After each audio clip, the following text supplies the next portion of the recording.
All right, so tip of the day. What happens, I know, we all have like a mystery leftovers, right? Or maybe it's even a full skein, but you lost the band ball or the ball band, right? And you don't know what it is. I mean, you can kind of tell. I mean, I can kind of tell that this is going to be a worsted weight yarn.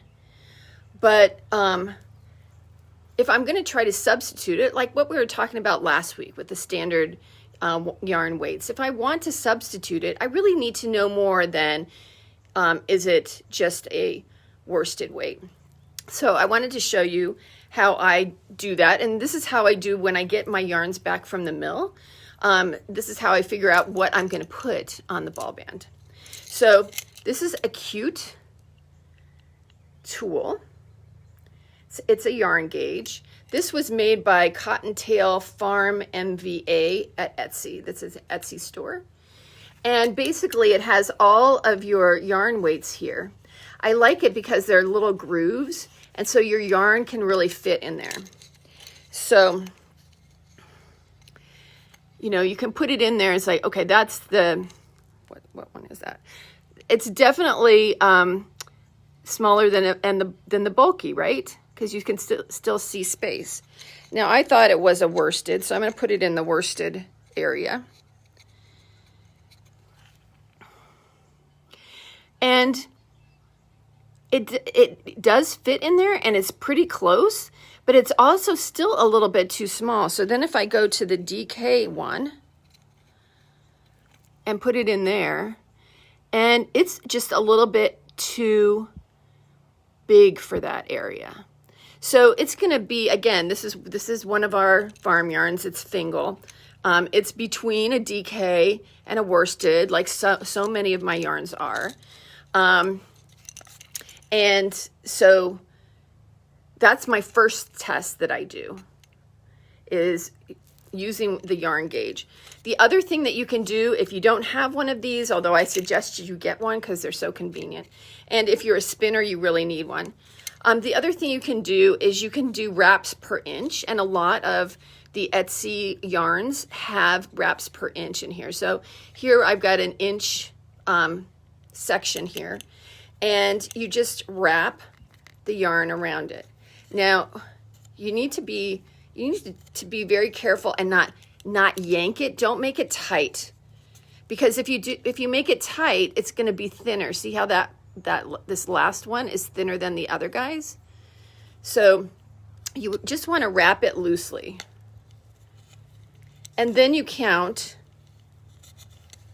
how many fit in that space. And you're going to make it so that it all lays correctly, which I did not do. But that's the other way you can do it. And you can just do this on a ruler that you have at home. Okay? And then with that wraps per inch, then you can go in and find the weight of that. And there's lots all over the internet, probably on Ravelry as well. There are conversions of wraps per inch to the standard yarn weight. Okay? So that's the first tool that I was going to show you. And the second tool that I wanted to show you is called a yarn balance. And this will tell you kind of how heavy the yarn is. It also gives you a yardage per pound, so that, a lot of the Ravelry patterns will say like a 50-gram ball, so much weight, but it doesn't really give you a yardage or a meter reading. And so this will help you in that section as well. I'm going to turn my camera around because I don't want to hold this up. I want you to see how this is done. So turning the camera around, here's my yarn balance. See, it's this lucite thing. So what you need is this yarn balance, and you need a tape measure or your ruler. I have cut a big section of this yarn, and you put it on the balance, and what you do is that you sorry, I moved my scissors. You're going to cut off pieces of it until the yarn balances. So it's still too long. I'm going to move it up a little bit here. And once you get kind of close, then you need to go a little bit slower. I'm going to cut off about 2 more inches here. Oopsie, I got a little bit close there. So now I'm going to cut like 1/2 inch pieces. Dun, da, da, da. So now see how it's going back and forth like that? So that is the balance for that yarn. Now I take this off and I'm going to measure it, how many inches it is.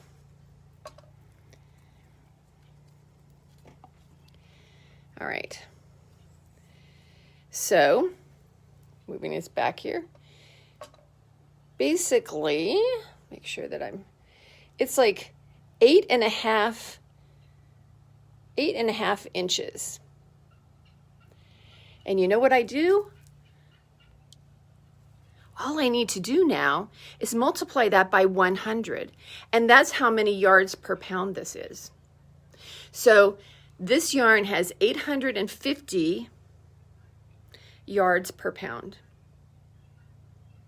So that means that in a 4 ounce section, you're going to get a little bit over, you're going to get like 207 or something like that. I did not do the math before, but 850 divided by 4 is going to be a little bit over 200 yards per 4 ounce ball or skein. And that's how I have it marked. I will put the exact number on there, whatever, 207, 200, maybe 212 maybe. And that's how you do it. So you don't have to be worried about what this mystery yarn is anymore. If people are interested, there's also, if you don't know what the content is, there's the ways to figure that out too. I'll have to figure out how I can show that on a video like this, because it's a burn test. For something that's wool, then you're going to light it and it's not going to go anywhere. It's just going to smolder. That's because wool is naturally a fire retardant.